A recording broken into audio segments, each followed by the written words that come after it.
Sepak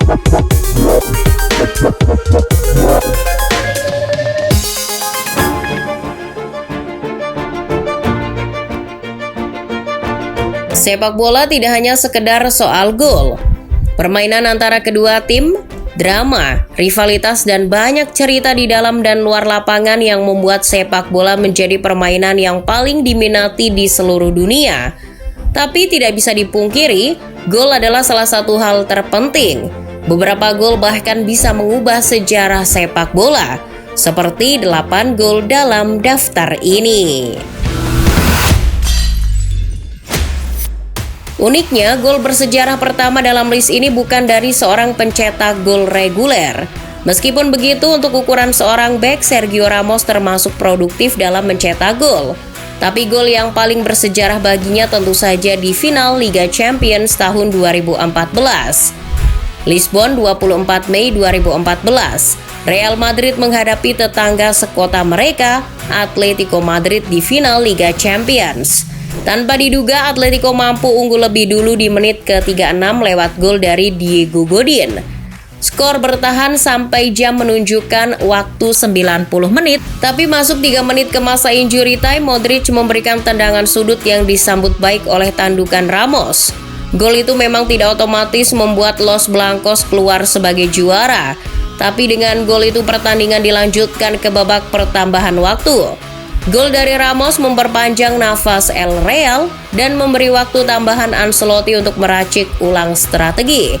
Sebaliknya, dengan gol Ramos itu anak asuh Simeone jadi panik. Hasilnya di babak pertambahan waktu hujan gol terjadi. Gareth Bale, Marcelo, dan Cristiano Ronaldo bergantian menggetarkan gawang Thibaut Courtois. Pada akhirnya Los Blancos bisa mendapatkan gelar La Decima yang butuh penantian 12 tahun lamanya. Masih di tahun yang sama, gol selanjutnya dalam daftar ini tak kalah bersejarahnya, yaitu gol milik Mario Götze di final Piala Dunia 2014. Pertandingan itu berjalan sangat alot. Kedua tim jual beli serangan. Götze sebenarnya adalah pemain cadangan. Ia dimasukkan di menit ke-88 oleh Joachim Low untuk menjadi pembeda di lapangan. Sebelum masuk ke lapangan, Low mengatakan kepada Götze, "Tunjukkan kepada dunia dirimu lebih baik daripada Messi dan pantas menjuarai Piala Dunia." Mungkin itu yang menjadi motivasi Götze dan semua berjalan sesuai dengan instingnya, terlepas dari fakta bahwa ia adalah pemain muda yang belum punya banyak pengalaman. Gol itu datang di menit ke-113 setelah ia menerima umpan Andre Schürrle sebelum menaruh bola ke gawang Sergio Romero. Siapa sangka, bocah berusia 22 tahun menjadi pahlawan Jerman di Piala Dunia 2014. Gelar ini begitu bersejarah bagi Jerman. Ini adalah gelar Piala Dunia pertama mereka setelah Jerman Barat dan Jerman Timur bersatu di bulan Oktober 1990.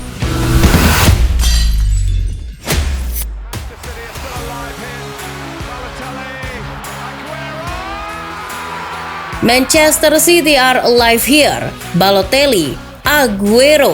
Suara dari komentator Martin Tyler itulah yang selalu terngiang setiap kali mengenang gol Aguero melawan Queen's Park Rangers di tahun 2012. Itu adalah gol terbaik dan paling bersejarah di Premier League. Musim 2011-2012 menjadi sejarah bagi publik Etihad Stadium. Pasalnya mereka berhasil mengangkat trofi Premier League dengan sangat dramatis. Di pertandingan yang lain, Setan Merah sudah mengalahkan Sunderland di Stadium of Light dengan skor 1-0. Karenanya City harus mendapatkan kemenangan ketika melawan QPR untuk bisa memuncaki klasemen akhir.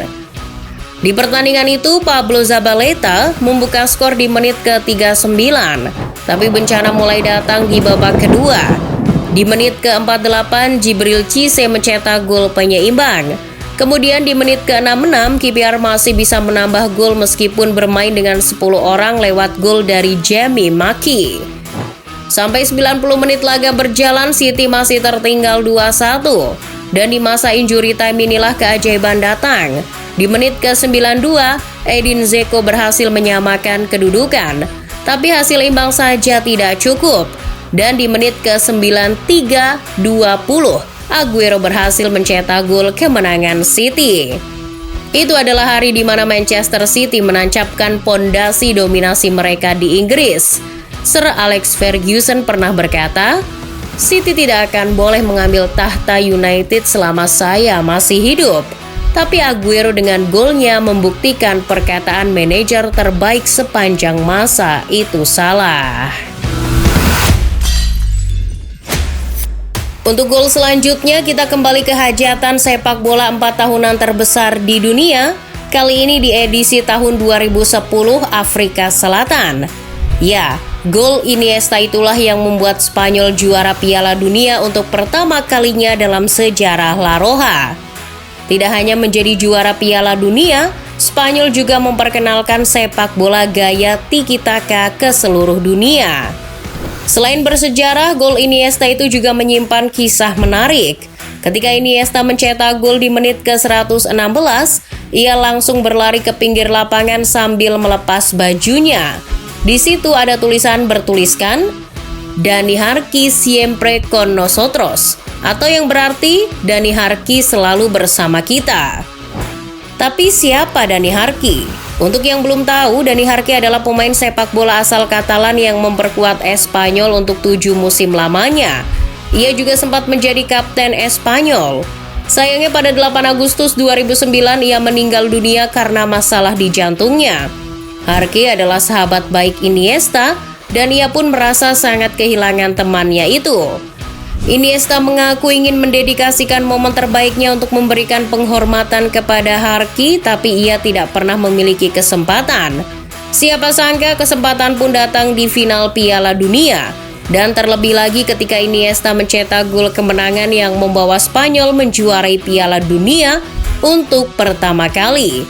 Tidak ada momen yang lebih baik daripada itu. Final Liga Champions tahun 2005 adalah salah satu final paling seru sepanjang sejarah. Di final itu mempertemukan AC Milan yang diracik Don Carlo dengan Liverpool yang beraroma Spanyol di era Rafael Benitez. Milan jadi tim yang lebih diuntungkan saat itu. Rossoneri diperkuat oleh Pirlo, Maldini, Jaap Stam, Gattuso, Kaká, Shevchenko, Hernan Crespo di starting line up mereka. Baru 1 menit pertandingan berjalan, AC Milan sudah unggul lewat gol Paolo Maldini. Crespo kemudian menggandakannya di menit ke-39. Hanya berjarak 5 menit, Crespo kembali mencetak gol.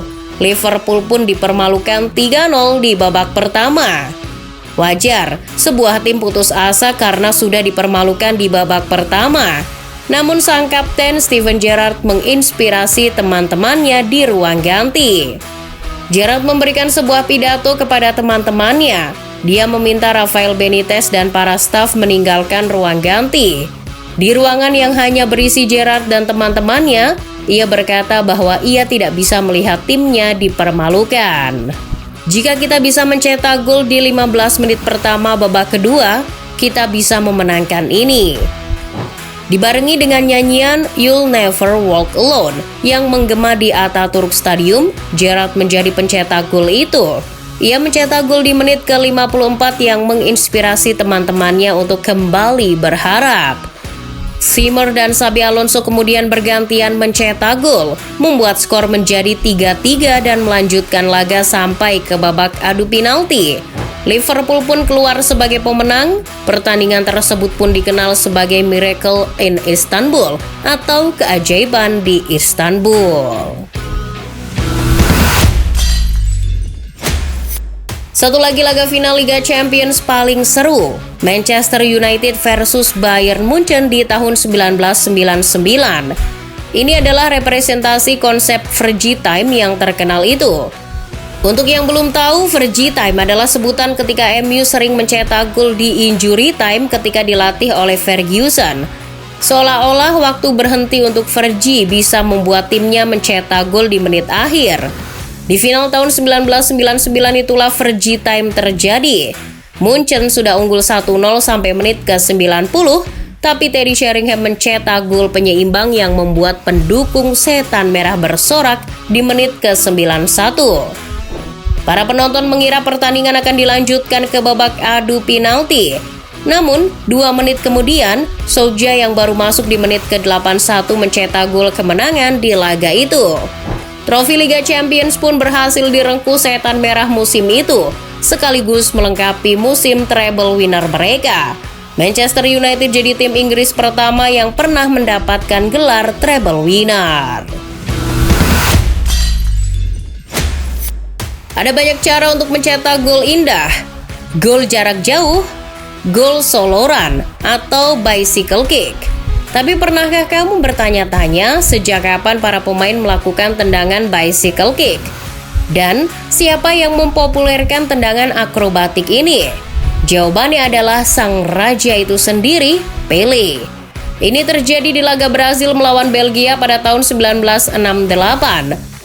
Ketika Pelé menerima umpan di atas kepala, ia malah berjungkir balik untuk menggunakan kakinya. Dan sejak saat itulah tendangan bicycle kick populer sampai saat ini. Bagaimana kita bisa membahas gol-gol bersejarah tanpa membahas gol tangan Tuhan? Semua orang sudah tahu bagaimana gol itu tercipta ketika melawan Inggris. Tapi bagaimana kalau saat itu VAR sudah ada dan gol tangan Tuhan itu dianulir oleh wasit? Bisa jadi Maradona terkena kartu merah atas pelanggarannya tersebut dan diusir keluar lapangan. Bermain dengan 10 orang, Argentina tertekan. Gary Lineker akhirnya mencetak gol kemenangan Inggris. Artinya, jika gol itu tidak terjadi, tidak akan ada Piala Dunia kedua untuk Argentina saat itu. Mungkin Jerman Barat yang malah juara di tahun itu. Tapi, benci atau kagumi, gol tangan Tuhan akan selalu jadi gol yang paling ikonik yang akan selalu dibicarakan sepanjang masa.